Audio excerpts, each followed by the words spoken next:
ఏ దేవతా రూపమైనా సరే అది పరమాత్మకు సంబంధించిన ఒకానొక మాయా గుణానికి సంబంధించిన రూపమే కానీ పరమాత్మ కంటే వేరుగా ఉండవలసిన, ఉండదగిన, ఉండగలిగిన రూపమైతే కాదు. అందులోనూ బ్రహ్మ విష్ణు మహేశ్వరులను వేరువేరుగా చూడటం అనేది పూర్తిగా అక్కర్లేని పని.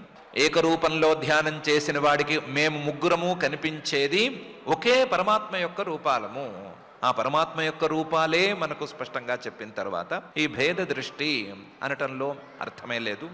కాబట్టి ఆ భేద దృష్టిని దరిజేరనివ్వకుండా ఆ భేదబుద్ధిని పూర్తిగా విడనాడి పరమాత్మ యొక్క రూపాలు అనేటువంటి దృష్టితో ఆయా దేవతలను మనం కొలుచుకుంటూ వాటి ద్వారా నిర్గుణమైనటువంటి పరమాత్మను అందుకునేందుకు ప్రయత్నం చేసుకుందాం.